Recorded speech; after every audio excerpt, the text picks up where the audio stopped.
औज़ुबिल्लाहिमिनश्शैतानिर्रजीम बिस्मिल्लाहिर्रहमानिर्रहीम। डियर्स अस्सलामु अलैकुम वरहमतुल्लाहि वबरकातुहू। उम्मीद है कि आप सब खैरियत से होंगे।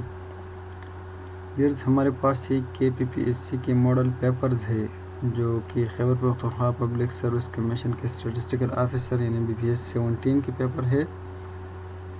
ये हमारे पास फर्स्ट पेपर है और इसमें 100 MCQs है, तो इसको इंशाल्लाह सॉल्व करते हैं। फर्स्ट MCQs या क्वेश्चन जो है इस पेपर का वो है statistics is used in the situations of. Option A में है अनसर्टेनिटी, ऑप्शन बी में है dealing aggregate data, option C में है वेरिएबिलिटी और ऑप्शन डी में है ऑल ऑफ द अबव। तो इसमें ऑप्शन डी करेक्ट ऑप्शन है, ऑल ऑफ द अबव। क्यों? क्योंकि स्टैटिस्टिक जो है वो अनसर्टेनिटी सिचुएशंस में हम यूज़ करते हैं। दूसरी बात यह है कि स्टैटिस्टिक जो है ये एग्रीगेट डेटा के लिए यूज़ हो रहा है, जस्ट वन ऑब्जर्वेशन के लिए हम स्टैटिस्टिक को यूज़ नहीं करते, तो ये एग्रीगेट डेटा को डीलिंग करता है, ठीक है। और तीसरी बात यह है कि स्टैटिस्टिक जो है ये वेरिएबिलिटी को भी डील कर देता है। इस सिचुएशन में भी ये स्टैटिस्टिक यूज़ हो रहा है, तो इसलिए हमारे पास ऑप्शन डी जो है ऑल ऑफ द अबव ये करेक्ट ऑप्शन है, ठीक है। Question number 2. Indicate the following for what the type of the data described below is nominal. कहते हैं कि नीचे जो हमारे पास ये MCQs दे गए हैं, ये ऑप्शंस दे गए हैं, ऑप्शन A, B, C और D। इनमें हमारे पास कुछ डेटा के डिफिनीशंस है, मतलब कुछ डेटा के डिस्क्रिप्शन दिया गया है। तो कहते हैं कि हमारे पास नॉमिनल डेटा कौन सा है। तो ऑप्शन A में है टीम स्कोर्स इन अ क्रिकेट मैच। तो टीम स्कोर जो है ये हमारे पास हिंसों में होता है और ये नॉमिनल डेटा नहीं होता, बल्कि ये एक क्वांटिटेटिव डेटा है और क्वांटिटेटिव डेटा में ये डिस्क्रीट डेटा है, ठीक है। ऑप्शन बी में है daily temperature in degree Celsius. तो डिग्री सेल्सियस में अगर हम टेम्परेचर मेजर करते हैं तो ये हमारे पास क्वांटिटेटिव डेटा है, ये क्वालिटेटिव डेटा नहीं है। और क्वांटिटेटिव डेटा में फिर ये हमारे पास कंटिन्यूस डेटा है, तो ऑप्शन बी भी करेक्ट नहीं है इसमें, ठीक है। ऑप्शन सी में है room numbers in the holidays in hotel. एक होटल में रूम नंबर्स है, तो रूम नंबर कितने रूम्स है इस होटल में, तो ये भी डिस्क्रीट टाइप डेटा है, क्वांटिटेटिव डेटा है। ऑप्शन डी में है identification of the children who have chicken pox. अच्छा, वो बच्चे जिनको चिकन पॉक्स हो चुका है, तो उन बच्चों को तो हम नाम से ही जानते होंगे। लेट्स सपोज हमारे पास अहमद है, अली का बेटा है, तो ये इसको चिकन पॉक्स हुआ है, तो ये हम नाम से मतलब नॉमिनल डेटा से रिप्रेजेंट करते हैं। तो ऑप्शन डी इसमें करेक्ट ऑप्शन हो गया, ठीक है। Question number 3. Indicate the discrete variable for the variables given below. नीचे हमारे पास वेरिएबल्स के बारे में बताया गया है, कहते हैं कि इसमें डिस्क्रीट वेरिएबल कौन सा है। ऑप्शन एम है batting average of the Pakistan cricket team. तो बैटिंग एवरेज की बात हो रही है, ठीक है। एवरेज हमारे पास पॉइंट्स में भी आ सकता है, 12.21, 50.61 एंड सो ऑन। तो जब आपके पास पॉइंट्स में डेटा आता हो तो वो डिस्क्रीट नहीं होता, बल्कि वो कंटिन्यूस टाइप का डेटा होता है, ठीक है। तो इसलिए ऑप्शन ए करेक्ट नहीं है। ऑप्शन सी में है average Heights of the students. Heights की बात हो रही है, तो ज़ाहिरी बात है हाइट्स तो हमारे पास कंटिन्यूस डेटा है, तो ये भी डिस्क्रीट नहीं है, ये भी रॉन्ग हो गया। ऑप्शन डी में है daily hours of the sunshine during the period from September 21 to December 21। Daily hours time की बात हो रही है, तो टाइम भी हमारे पास एक कंटिन्यूस टाइप की डेटा है। ऑप्शन सी का बी जो है ये करेक्ट ऑप्शन है। इसमें कहते हैं number of children of each of 1000 married graduates of a public university. Number की बात हो रही है और वो भी मैरिड ग्रेजुएट्स की, तो ये हमारे पास पॉइंट्स में नहीं आ सकता, ठीक है। ये हमारे पास डिस्क्रीट टाइप का डेटा है, ठीक है। तो ये डिस्क्रीट वेरिएबल हो गया। क्वेश्चन नंबर 4 में कहते हैं indicate for which of the following data the shape of the curve will be normal. ये हमारे पास डेटा की डिफिनीशन कुछ दी गई है, कहते हैं कि इसमें कौन सा डेटा के लिए जो है हमारे पास नॉर्मल डिस्ट्रीब्यूशन का शेप बन जाएगा। ऑप्शन ए को देखिए, यहाँ कहते हैं कि a computer print out shows the current checking account balances for all the checking customers of the national bank. Option B में कहते हैं diagnostic reading test scores are tabulated for all the low graders in a school of district. तो यह हमारे पास कहते हैं कि ये लो ग्रेडर्स के लिए सिर्फ हो रहा है, ठीक है। तो लो ग्रेडर्स के लिए हो रहा है, इसका मतलब ये है कि ये डिस्ट्रीब्यूशन जो है ये सिमेट्रिकल नहीं होगा, ये नॉर्मल नहीं होगा, बल्कि ये ये हमारे पास राइट टेल या लेफ्ट टेल होगा, या इसको पॉजिटिव स्क्यूड या नेगेटिव स्क्यूड भी कहते हैं। तो ये नेगेटिव स्क्यूड हो जाएगा या पॉजिटिव स्क्यूड हो जाएगा, क्योंकि ये सिर्फ लो ग्रेडर्स के लिए बनाया जाता है, ठीक है। ऑप्शन सी में है gifted students in a creative writing classes are given the verbal subsets of an intelligent test. तो इंटेलिजेंट टेस्ट के लिए बच्चों को सिलेक्ट किया गया है, लेकिन कौन से स्टूडेंट्स? वो स्टूडेंट जिनको गिफ्ट्स मिले हैं, गिफ्टेड स्टूडेंट्स। तो ये भी कुछ ख़ास स्टूडेंट्स होंगे, ठीक है। तो इस सूरत में भी अगर आप कर्व ड्रा करते हैं तो वो नेगेटिव स्क्यूड या पॉजिटिव स्क्यूड बन जाएगा, ये नॉर्मल कर्व नहीं बन जाएगा, ठीक है। कुछ ख़ास स्टूडेंट्स के लिए बनाया जा रहा है इसलिए। ऑप्शन डी में है a nationwide mathematics exam is given to 100 students at a college with a selective admission policy. इसके लिए एक सेलेक्टिव एडमिशन पॉलिसी बनाया गया है। 1000 स्टूडेंट्स है, लेकिन वो 1000 स्टूडेंट जो है वो सिर्फ और सिर्फ मैथमेटिक्स से लिया गया है, मैथमेटिक्स वाले है, ठीक है। नेशन वाइड मैथमेटिक्स एग्ज़ाम, ये मैथमेटिक्स एग्ज़ाम के लिए लिए गए है। तो इसका मतलब ये है कि इसके लिए मैथमेटिशियन जो है या मैथमेटिक्स जिन्होंने पढ़ा हो तो उनसे ये लिया जाएगा, ठीक है। तो इसमें भी कर्व जो है वो नॉर्मल नहीं बन जाता, क्योंकि यह हमारे पास रैंडमली सिलेक्शन नहीं हो रहा, कुछ ख़ास एरिया से सिलेक्शन हो रहा है। ऑप्शन बी, सी और डी तीनों में अब कुछ ख़ास एरिया से सिलेक्शन हो रहा है, यह हमारे पास रैंडम सिलेक्शन नहीं है। जबकि ऑप्शन ए में है random selection. A computer printout shows the current checking account balances for all the checking customers of the National Bank। तो ऑल कस्टमर्स के लिए यूज़ हो रहा है, तो ये हमारे पास रैंडम है और सारे के सारे के लिए यूज़ हो रहा है। तो इसलिए ये हमारे पास एक नॉर्मल कर्व बनेगा, ना तो नेगेटिवली स्क्यूड हो जाएगा ना ही पॉजिटिवली स्क्यूड। तो ऑप्शन ए इसमें करेक्ट ऑप्शन हो गया, ठीक है। Question number 5, indicate for which of the following set of computations the distribution to the approximately positively skewed। अच्छा, हमारे पास ये नीचे कुछ सिचुएशंस दी गई है और कहते हैं कि इसमें कौन सी सिचुएशन जो है हमारे पास उसमें हम पॉजिटिवली स्क्यूड डिस्ट्रीब्यूशन जो है वो अप्रॉक्सीमेटली बन जाएगा। तो पॉजिटिवली स्क्यूड डिस्ट्रीब्यूशन हमारे पास उस सूरत में बन जाता है जब हमारे पास mean is greater than median हो और median is greater than mean हो, ठीक है, सॉरी मोड हो। Mean is greater than median and median is greater than mode, तो फिर हमारे पास पॉजिटिव स्क्यूड डिस्ट्रीब्यूशन हो जाता है। नेगेटिव स्क्यूड डिस्ट्रीब्यूशन उस सूरत में हो जाता है जब mean is less than median, median is less than mode हो, तो फिर हमारे पास नेगेटिव स्क्यूड डिस्ट्रीब्यूशन बन जाता है। और अगर mean is equal to median is equal to mode हो तो फिर सिमेट्रिकल डिस्ट्रीब्यूशन हो जाता है, बन जाता है, ठीक है। तो ऑप्शन ए में हमारे पास मीन जो है वो 79.3 है, मीडियन 75.4 है जो कि मीन इससे ग्रेटर है, और मोड 72 है। तो मोड से मीडियन ग्रेटर है और मीडियन से मीन ग्रेटर है, इसलिए ये हमारे पास पॉजिटिव स्क्यूड डिस्ट्रीब्यूशन है।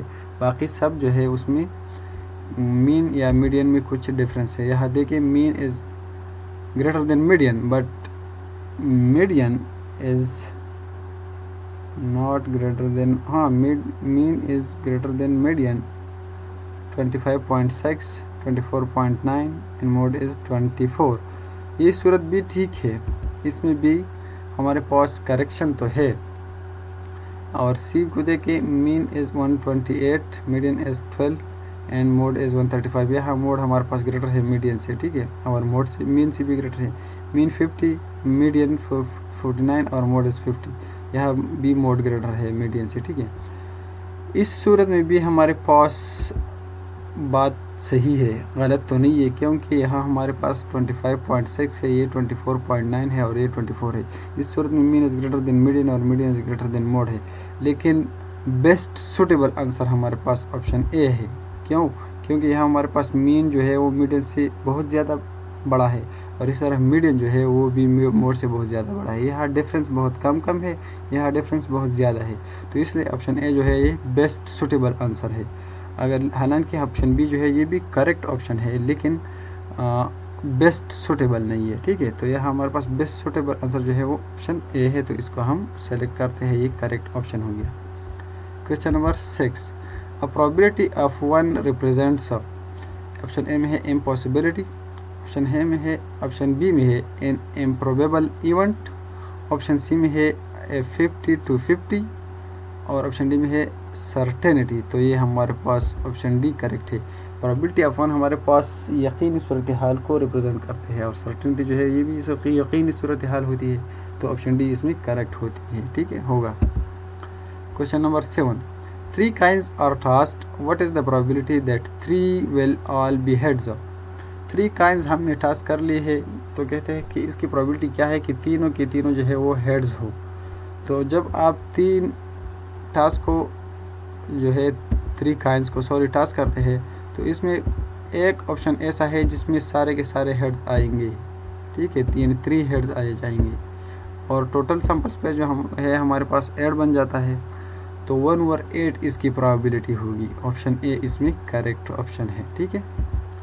Question number 8, a cricket team captain wins the toss for 3 consecutive matches, what is the probability that he will call correctly for the 4th match. एक cricket का team का captain है, वो मुसलसल 3 मैचों में toss जीतता है, तो कहते हैं कि नेक्स्ट जो मैच हो रहा है इसके कितनी चांसेस है कि इसमें भी वो ये टॉस जो है वो जीत ले। तो इसकी प्रोबेबिलिटी भी 1/2 है, क्योंकि ये एक ज्योमेट्रिक डिस्ट्रीब्यूशन है और ज्योमेट्रिक डिस्ट्रीब्यूशन में हमारे पास प्रोबेबिलिटी ऑफ सक्सेस जो है वो कांस्टेंट रहती है। टास्क को हमेशा 1/2 यानी हेड की प्रोबेबिलिटी भी 1/2 होती है और टेल की भी 1/2 ही होती है। आप जितनी बार भी इसको टास्क कर लेते हैं इसकी प्रोबेबिलिटी सेम ही रहेगी, ठीक है, और ये एक ज्योमेट्रिक डिस्ट्रीब्यूशन है। Question number 9, which one is not the characteristic of a random experiment. Option A में है it has at least 2 outcomes. Yes, random experiment में कम से कम 2 आउटकम्स होने चाहिए, ये तो इसका कैरेक्टरिस्टिक है। ऑप्शन ही सी में है the outcomes are not predictable in advance. हाँ, ये भी इसका कैरेक्टरिस्टिक है। एडवांस में इसके जो जितनी आउटकम्स है उसको हम नॉट प्रेडिक्टेबल, मतलब इसको प्रेडिक्टेबल हम कर लेते हैं, ठीक है। Sorry, the outcomes are not predictable in advance, advance में हम इसको प्रेडिक्टेबल नहीं करते। और ऑप्शन डी में है it can be repeated in number of times under similar condition. तो ये भी इसकी एक कैरेक्टरिस्टिक है, आप इसको जितनी बार रिपीट करते हैं रिपीट कर सकते हैं, लेकिन सिमिलर कंडीशन के थ्रू, ठीक है। और ऑप्शन बी में है the number of all possible outcomes is not known in advance. तो ये इसका एक कैरेक्टरिस्टिक नहीं है, क्यों? The number of all possible outcomes is not known in advance, ये नोन होते हैं। जो number of all possible outcomes है ये एडवांस में नोन होते हैं हमें, ठीक है, कि कितने पॉसिबल आउटकम्स आएंगे। लेकिन लेट्स सपोज हम एक काइन को टास्क कर लेते हैं तो हमें पता है कि इसकी हेड और टेल जो है इसकी आउटकम्स ही। हम एक डाई को थ्रो करते हैं तो हमें पता है कि 1 से लेकर 6 तक इसके फेसेस जो है इस पर ये नंबर्स आनी है, तो इसकी जो आउटकम्स है वो एडवांस में हमें पता है, ठीक है।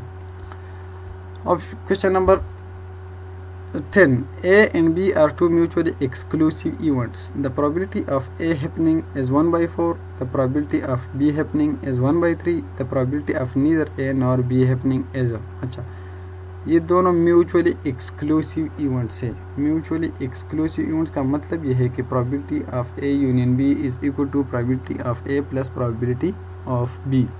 तो probability of A plus probability of B आप कर ले 1/4 plus 1/3, तो 1/4 प्लस 1/3 से आता है 7/12। इससे क्या आएगा? इससे आएगा 7/12, ठीक है। अब कहते हैं कि इसकी क्या प्रोबेबिलिटी है कि ना ए आ जाए और ना ही बी। तो हम जब कम्प्लीमेंट की प्रोबेबिलिटी फाइंड करते हैं तो हम उस चीज़ की प्रोबेबिलिटी 1 से माइनस करते हैं। तो 7/12 को हमने इससे -1 से माइनस करना है।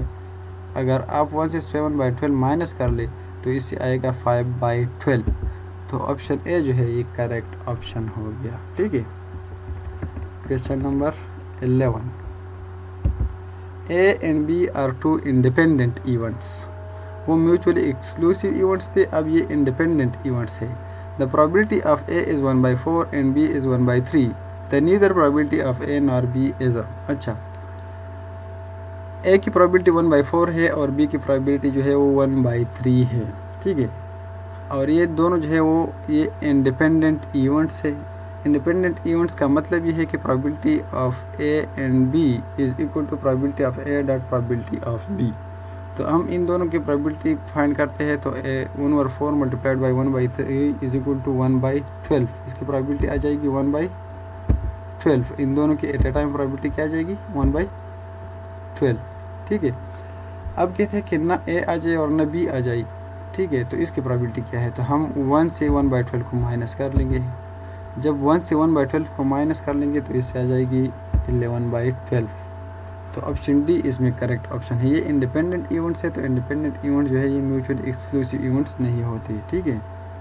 Question number 12, the probability of an event happening is 1/3, the probability of it not happening is. तो इसी तरह का क्वेश्चन है, कहते हैं कि एक इवेंट है उसकी प्रोबेबिलिटी 1/3 है, तो जब वो अगर ना हो रहा हो तो इसकी क्या प्रोबेबिलिटी है, तो 1/3 को अगर आप 1 से माइनस कर ले, 1 से सब्सट्रैक्ट कर ले, तो इससे आ जाएगी 2/3। तो ऑप्शन सी में है 2/3, इसलिए ऑप्शन सी हमारे पास करेक्ट ऑप्शन हो गया। Question number 13, if a letter is chosen at random from the 10 letters of the word statistics. ये स्टैटिस्टिक्स का लफ्ज़ दिया गया है, कहते हैं कि ये इसमें 10 लेटर्स है और इससे हम एक लेटर को चूज़ कर लेते हैं। What is the probability that it is a vowel. इसकी क्या प्रोबेबिलिटी है कि ये एक वावल हो। तो वावल हमारे पास ए ई आई ओ यू है, तो एक हमारे पास वावल ए है, दूसरा आई है, तीसरा भी आई है और कोई और तो वावल नहीं है, बाकी सब के सब कॉन्सोनेंट है। तो इसकी प्रोबेबिलिटी हमारे पास बन जाएगी 3/10, क्योंकि 3 हमारे पास वावल्स है, तो 3/10 से हमारे पास आता है 3/10 से आता है 0.30। तो ऑप्शन सी इसमें करेक्ट ऑप्शन हो गया, ठीक है। Question number 14, given the following table what is the probability of selecting a female university graduate student from this group. ये हमारे पास एक ग्रुप दिया गया है और कहते हैं कि इसकी क्या प्रोबेबिलिटी है कि हम एक फ़ीमेल यूनिवर्सिटी ग्रेजुएट स्टूडेंट को सिलेक्ट कर लेते हैं, ठीक है। ये हमारे पास कॉलेज के स्टूडेंट्स है, ये यूनिवर्सिटी ग्रेजुएट स्टूडेंट्स है और ये टोटल है, ठीक है। मेल यूनिवर्सिटी ग्रेजुएट 36 है, फीमेल यूनिवर्सिटी ग्रेजुएट जो है वो 44 है, ठीक है। तो 44 में से हमने इसको सिलेक्ट करना है। यहाँ थोड़ा सा गौर कर ले, कहते हैं कि फ़ीमेल यूनिवर्सिटी ग्रेजुएट स्टूडेंट, तो फीमेल यूनिवर्सिटी ग्रेजुएट स्टूडेंट्स हमारे पास 44 है, तो हमने 44 से सिलेक्ट करना है। और दिया गया है सारा का सारा टेबल, तो सारा का सारा टेबल में हमारे पास टोटल कितना है 300, ठीक है। तो 44/300 हमने फाइंड करना है। अगर आप 44/300 कर लेंगे तो हमारे पास ऑप्शन डी जो है 0.147 या 0.146666 एंड सो ऑन जैसे आइए, इसी तरह जो है हमारे पास आंसर आ जाएगा, ठीक है। Question number 15, subjective probabilities are assigned to the events A and B which together comprise a sample space. Which of the following probability statement is not valid? Subjective probabilities जो है ये दिए गए है और हमारे पास कहते हैं assigned to events A and B which together comprise a sample space. A और B जो है ये एक दोनों ऐसी events है जो ये हमारे पास sample space को कवर कर लेते हैं। तो इसका मतलब ये है कि A और B की सारी probability जो है वो 1 के बराबर होने चाहिए, ठीक है। Probability of A is equal to 0.7, probability of B is equal to 0.5, probability of A and B is equal to 0.2. अब कहते हैं which of the following probability statement is not valid, कौन सा जो है वो valid नहीं है। तो इसमें हमारे पास probability of A plus probability of B minus probability of A and B है। तो 0.7 plus 0.5 is equal to 1.2 minus 0.2 is equal to 1। तो ये तो करेक्ट ऑप्शन है, ये सही है, ठीक है। Probability of A is equal to 0.9 plus probability of B is equal to 0.7 is equal minus probability of A and B is equal to 0.6। तो 0.9 plus 0.7 से आता है 1.6 और माइनस 0.6 आप कर ले तो फिर इससे भी 1 आता है, तो इसका भी सैम्पल स्पेस की तरह प्रोबेबिलिटी बन जाती है। तो ये भी करेक्ट ऑप्शन हो गया। ऑप्शन डी में है probability of A is equal to 0.5, probability of B is equal to 0.5, 0.5 plus 0.5 is equal to 1 minus probability of A and B is equal to 0.0। तो 0 अगर आप 1 से सब्ट्रैक्ट कर लेते हैं तो वो भी 1 आ जाता है। तो ये भी करेक्ट ऑप्शन हो गया। करेक्ट ऑप्शन नहीं है, लेकिन हमारे पास जो स्टेटमेंट के बारे में बता रहा है सैम्पल स्पेस है ये, तो ये सैम्पल स्पेस को जाहिर करते हैं, तो ये हमारे पास करेक्ट हो जाता है, ठीक है। अब यह कहते हैं कि ये इसमें कौन सा स्टेटमेंट जो है वो करेक्ट नहीं है। तो इसमें हमारे पास probability of A is equal to 0.4, probability of B is equal to 0.3, तो इससे आता है 0.7 माइनस 0.4 से आ जाएगा 0.5। तो 0.5 जो है ये हमारे पास करेक्ट नहीं होगा। क्यों? क्योंकि ये सारे सैम्पल स्पेस को कवर कर लेता है। तो सैम्पल स्पेस की प्रोबेबिलिटी जो है वो 1 के बराबर होना चाहिए और ये 0.5 हो गया। तो इसलिए ऑप्शन सी जो है ये करेक्ट ऑप्शन हो गया इस क्वेश्चन का। Question number 16, a personal manager selects an applicant at random from a large group for an interview. The probability of the applicant being male is 0.60, the probability of selecting an advert is 0.70, the probability of selecting an advert male is 0.45. Given that a male is selected, the probability that he is in advert is कहते हैं कि हमारे पास mail की probability 0.6 है, advert की probability 0.7 है जवान की, ठीक है। अब ये जवान भी हो और मेल भी हो, इसकी प्रोबेबिलिटी 0.45 है। अब हमने एक मेल को सिलेक्ट किया है तो इसकी क्या प्रोबेबिलिटी है कि ये जो है ये एक एडल्ट है। इस क्वेश्चन के सोल्यूशन तो मुझे सही नहीं आया, जिस तरह मैंने सॉल्व किया उसी तरह तो इससे 0.85 आना चाहिए, ठीक है, 0.85, लेकिन ये 0.75 इन्होंने करेक्ट आंसर दिया है। अगर किसी को इसकी सोल्यूशन आता हो तो वो बता दे, हम इंशाल्लाह बाद में फिर इसकी सोल्यूशन करेंगे, ठीक है। Question number 17, which of the following is collection of all mutually exclusive events representing a card randomly selected from a deck of ordinary playing card। अच्छा, कहते हैं कि which of the following जो है ये हमारे पास mutually exclusive events होना चाहिए। एक कार्ड हम सिलेक्ट करते हैं तो mutually exclusive कौन सा होना चाहिए।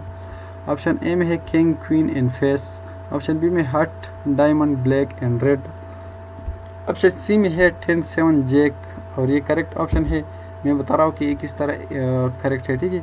और ऑप्शन डी में है 10 एंड रेड। हम ये बता रहा है कि इसमें कौन सा जो है वो म्यूचुअली एक्सक्लूसिव इवेंट को रिप्रेजेंट करता है, ठीक है। तो यहाँ किंग भी है क्वीन भी है, ये दोनों तो म्यूचुअली एक्सक्लूसिव हो सकते हैं, लेकिन फेस की बात हो रही है तो फेस तो म्यूचुअली एक्सक्लूसिव नहीं है, क्योंकि फेस में हमारे पास कुछ भी आ सकती है, ठीक है।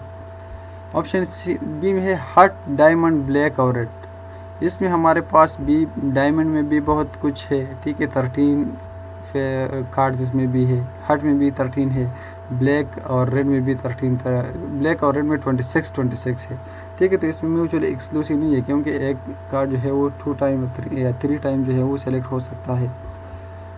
ऑप्शन डी में देखिए 10 एंड रेड, तो रेड में से भी 10 आ सकता है और ये 10 भी जो है ये रेड का भी हो सकता है, तो ये भी दोनों म्यूचुअली एक्सक्लूसिव नहीं हो सकते। जबकि ऑप्शन सी में है 10 7 और जैक, तो 10 जो है ये किसी भी नंबर से लिया गया हो तो ये हमारे पास उसका कलर या उसके जो हमारे पास डायमंड हट और इस तरह के नेम्स है ये नहीं दिया गया है, तो इसलिए हमारे पास ये म्यूचुअली एक्सक्लूसिव इवेंट्स है, क्योंकि तीनों जो है ये अलग अलग है, ठीक है। Option question number 18, which of the following are collectively exhaustive event representing a card randomly selected from a deck of ordinary playing cards. यहाँ वो उस क्वेश्चन में म्यूचुअली एक्सक्लूसिव की बात हो रही थी, यहाँ कलेक्टिवली एग्जॉस्टिव इवेंट्स वो होते हैं जिसकी सारी की यूनियन अगर आप कर ले तो वो हमारे पास सैम्पल स्पेस के बराबर आ जाएगी, ठीक है। तो इसमें ऑप्शन ए करेक्ट है, क्योंकि इसमें क्लब, स्पेड, हार्ट और डायमंड 4 टाइप्स हमारे पास कार्ड में होते हैं। एक को हम क्लब कहते हैं जिसमें 3 पत्तों वाली की शक्ल का एक ब्लैक कलर का शक्ल बनाया हुआ है। दूसरा स्पेड है जिसमें एक पत्ते वाला शक्ल बनाया गया है ब्लैक कलर में। तीसरा हार्ट है जो कि जो कि दिल की तरह एक शक्ल होता है और रेड कलर का होता है, ठीक है, इसको हार्ट कहते हैं। और डायमंड जो है वो कुछ स्क्वायर शक्ल के सिंबल्स होते हैं और रेड कलर के होते हैं। तो इसमें हमारे पास 13 है, 13 इसमें है, 13 इसमें है और 13 क्लब में है, तो टोटल होगा ये 52। और हमारे पास deck of ordinary playing card भी 52 है, तो ये कलेक्टिवली एग्जॉस्टिव इवेंट्स हो गई। अब ऑप्शन बी को देखिए 7 ऑफ स्पेड क्लब रेड, तो इसमें सारे के सारे नहीं आए गए, ठीक है। सी में देखिए फेस 7 9 10 एंड जैक, तो इसमें सारे भी नहीं आ गई। और डी के देखिए रेड एंड स्पेड, रेड और स्पेड तो आ गई लेकिन बाकी नहीं आई, तो इसको कलेक्टिवली एग्जॉस्टिव इवेंट्स हम नहीं कह सकते, ठीक है। Question number 19, a conditional probability might be found in which of the following way। अच्छा, कहते हैं कि कंडीशनल प्रोबेबिलिटी जो है वो कौन से वे में हमारे पास आ सकती है। ऑप्शन ए में है multiplying together two conditional probabilities. अगर आप टू कंडीशनल प्रोबेबिलिटीज़ को एट अ टाइम मल्टीप्लाई कर लेंगे तो ये ज़रूरी नहीं है कि ये दूसरा कंडीशनल प्रोबेबिलिटी दे दे, ठीक है। ऑप्शन सी में है applying the basic concepts of probability to the portion of the event space for which the condition holds. ये भी कंडीशन प्रोबेबिलिटी को रिप्रेजेंट नहीं करता। ऑप्शन डी को देखिए find the run frequency of times that the event in question occurs out of all those times when the given events occurs. ये भी conditional probability नहीं है। ऑप्शन बी को देखिए dividing a joint probability by the given events probability. Conditional probability में हमारे पास कुछ अल्फाज जो है वो ज़रूरी है और उसमें एक लफ्ज़ जो है वो है गिवन दैट या गिवन। तो गिवन का लफ्ज़ जहाँ आया हो तो इसको हम कंडीशनल प्रोबेबिलिटी कह सकते हैं, ठीक है। तो ये हमारे पास एक कंडीशनल प्रोबेबिलिटी है। Question number 20, indicate in which one of the following situations the events A and B are independent. Independent events तब होंगे जब probability of A given B is equal to probability of A आ जाए, ठीक है, या probability of B given A is equal to probability of B आ जाए। तो फिर हमारे पास ये जो है ये इंडिपेंडेंट इवेंट्स होंगे। यहाँ देखिए प्रोबेबिलिटी ऑफ ए जो है वो 0.6 है, प्रोबेबिलिटी ऑफ बी 0.3 है और probability of A given B जो है वो 0.6 है। तो probability of A given B equal to 0.6 और प्रोबेबिलिटी ऑफ ए बी 0.6 है। तो ये इंडिपेंडेंट इवेंट्स है। यहाँ प्रोबेबिलिटी ऑफ ए जो है वो 0.3 है, प्रोबेबिलिटी ऑफ बी 0.7 है, प्रोबेबिलिटी ऑफ बी गिवन ए जो है वो 0.3 है। तो बी गिवन ए है। जब हमारे पास न्यूमरेटर में जो चीज़ आया हो उसकी प्रोबेबिलिटी जब उसके बराबर हो तो फिर हमारे पास इंडिपेंडेंट इवेंट्स होगी, ठीक है। अगर प्रोबेबिलिटी बी गिवन ए 0.7 के बराबर होता तो फिर हमारे पास ये भी इंडिपेंडेंट इवेंट्स होते, लेकिन ये इंडिपेंडेंट इवेंट्स नहीं है। यहाँ प्रोबेबिलिटी ऑफ ए जो है वो 0.3 है, प्रोबेबिलिटी ऑफ बी 0.3 है, probability of A and B 0.2 है, ठीक है। तो यहाँ probability of A given B अगर आप फाइंड कर ले तो वो भी प्रोबेबिलिटी ऑफ ए के बराबर नहीं आ जाएगी।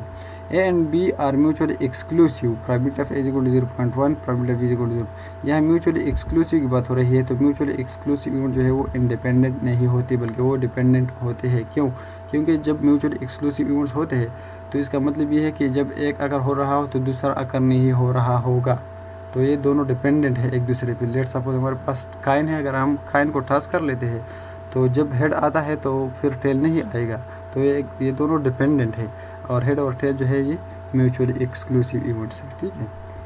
Question number 21 and last question of this topic और this video, which one of the following statements is false. Probability of A given B is equal to 0.3 since A and B are given, probability of A is equal to 0.3। हमें दिया गया है कि probability of A is equal to 0.3 है और probability of A given B जो है वो 0.3 है और कहते हैं कि A and B are independent events. तो ये करेक्ट है, ये फॉल्स नहीं है। Probability of B given A, option C को देखिए probability of B given A is equal to 0.4 since A and B are independent. कहते हैं कि ए और बी इंडिपेंडेंट होगी अगर probability of B is equal to 0.4 है। तो प्रोबेबिलिटी ऑफ बी 0.4 है और probability of B given A is equal to 0.4 है, तो बी के बराबर है। तो इस बी की प्रोबेबिलिटी जो है वो यहाँ गिवन है हमारे पास 0.4, तो ये भी इंडिपेंडेंट इवेंट्स है। तो ये भी करेक्ट ऑप्शन हो गया, ठीक है। क्वेश्चन नंबर डी को देखिए probability of A given B is equal to 0 since probability of A and B is equal to 0 and probability of B is equal to 0.7। Probability of A given B जो है वो हमारे पास 0 है और probability of A and B भी 0 है। तो probability of A given B जब आप फाइंड कर लेते हैं तो हम कहते हैं कि probability of A given B जो है वो हमारे पास बराबर होता है probability of A intersection B, ठीक है, या probability of A and B. तो probability of A intersection B जो है वो हमारे पास 0 है। यहाँ दिया गया है कि probability of A and B जो है वो 0 है। तो 0 divide by anything is equal to 0। तो इस 0 को अगर आप किसी चीज़ पर डिवाइड कर लेंगे तो हमारे पास 0 आ जाएगा। तो ये भी करेक्ट है। और प्रोबेबिलिटी ऑफ बी जो भी हो 0.7 हो 0.4 हो उससे हमारे पास कोई लेना देना नहीं है इसमें, ठीक है। तो यह हमारे पास ये सिचुएशन जो है ये काफ़ी है इसके लिए। अच्छा, अब क्वेश्चन ऑप्शन नंबर बी को देखिए probability of A given B is equal to 0.3 since A and B are mutually exclusive. कहते हैं कि probability of A given B जो है वो 0.3 है और ए और बी जो है वो म्यूचुअली एक्सक्लूसिव इवेंट्स है। तो ये करेक्ट नहीं है। क्यों? क्योंकि हमारे पास म्यूचुअली एक्सक्लूसिव इवेंट जो है उसमें probability of A intersection B जो है वो 0 होना चाहिए, ठीक है। Probability of A intersection B जैसा कि यहाँ है, ठीक है। तो probability of A intersection B जब 0 हो जाता है तो फिर probability of A given B जो है वो भी 0 हो जाएगी। इसी तरह इसके ऑप्शन में आप देख सकते हैं जब ये 0 हो जाएगी तो फिर ये भी 0 होना चाहिए, ठीक है। तो यहाँ हमारे पास ये ऑप्शन 0 नहीं है, यानी 0.3 दिया गया है, ठीक है। अगर ए और बी म्यूचुअली एक्सक्लूसिव इवेंट्स है तो प्रोबेबिलिटी ऑफ इंटरसेक्शन बी